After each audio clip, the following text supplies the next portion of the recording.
आज का हमारा इससे जुड़ा हुआ बहुत ही सुंदर एपिसोड है और है रौद्र ध्यान।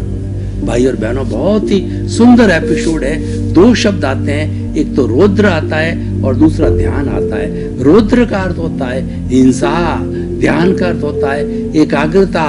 मतलब जितने भी हम गलत सोच करते हैं, किसी की हिंसा के भाव रखते हैं, किसी को बिगाड़ने के भाव रखते हैं, वो सारा रौद्र ध्यान कहलाता है। और एकाग्रता का मतलब हर वक्त हमारा चिंतन वही रहता है, हमारी एकाग्रता का वही रहता है, तो वो हिंसा के भाव है, रौद्र ध्यान कहलाते हैं। और ये हमारी अशुभ लेश्या है। हमारी लेश्याएं कुल 6 बताई गई है।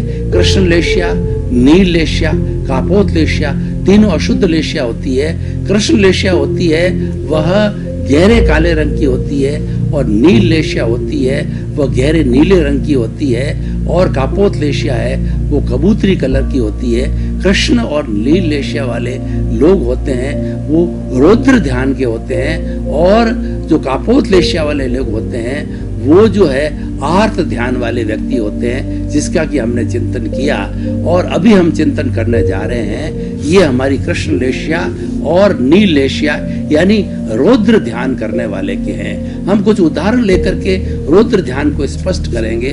सबसे पहला ये है, कोई व्यक्ति किसी के बारे में बुरा चिंतन करे। मान लो एक पड़ोसी है, वह पड़ोसी जो है अपने पड़ोसी के बारे में चिंतन करे कि इसकी बहुत बड़ी अटालिका है, इसके 5 तले का भवन है, वो ढह जाए, उसके व्यापार में नुकसान हो जावे, उसके यहाँ रेड पड़ जावे और उसको नुकसान पहुंच जाए, इस तरह का हिंसा का भाव रखता है, वो रौद्र ध्यान कहलाता है। और जितने कसाई लोग होते हैं वो मन में चिंतन करते हैं कि जो है हम बकरे को लाएंगे, मुर्गों को लाएंगे, उनको मारेंगे, उनका मांस निकालेंगे और उस मांस को बेच करके हम पैसे कमाएंगे। ये सारा हिंसा का भाव है।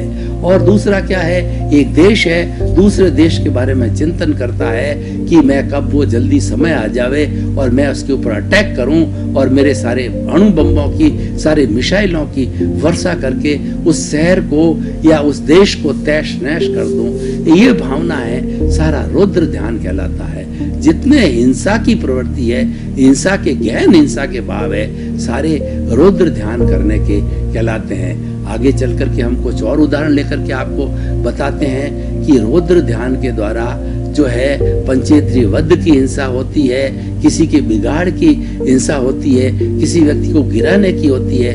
मन में ये निश्चय करे कि ये सरकार कब गिर जावे और गिर जावे तो हमारी सरकार बन जावे, और उस तरह से ये जो मंत्री है इसके ऊपर कुछ लांछन लग जावे और इस मंत्री को पदभार मुक्त कर दिया जाए। ये बड़ा अवसर है, इसके ऊपर उस इस तरीके से भ्रष्टाचार के केस लग जावे और केस लग करके और वह जो है अपने जो है वो पद से च्युत कर दिया जाए, ताकि मैं उस पद पर जो है मैं बैठ जाऊं, क्योंकि मैं उसके सीनियरिटी से नीचे वाले पद पर हूं। ये सारा ध्यान होता है, ये सारा रौद्र ध्यान कहलाता है। रौद्र ध्यान के अनेकों अर्थ होते हैं, और रौद्र है अपने आप में एक नेगेटिविटी है, रौद्र है अपने आप में एक दोष है। ये बहुत बड़े निकाचित कर्मों का बंधन करता है।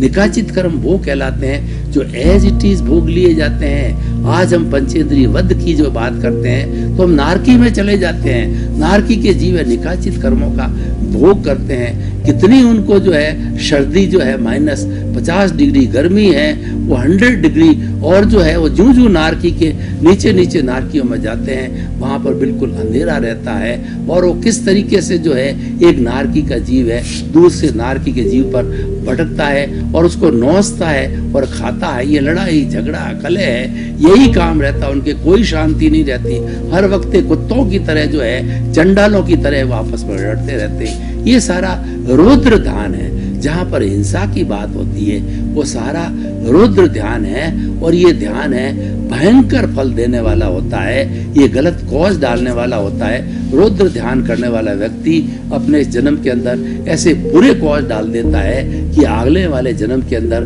जब उसको कर्म फल मिलता है, कर्म परिणाम मिलता है, तो बड़े निकाचित होते हैं और वो व्यक्ति बहुत बड़ी उलझनों से, बहुत बड़े पापोदय से गुजरता है और उसको कई यातनाएं झेलनी पड़ती है, कई दुखों को सहन करना पड़ता है, पैसे की कमी आ जाती है, घर में कलह हो जाती है, कोई प्रेम नहीं रहता है, कोई उसको लाइक नहीं करता है और वो व्यक्ति डिप्रेशन में भी चला जाता है। उस व्यक्ति का बहुत बड़ा नुकसान हो जाता है, वो कर्मों को भुगतता है।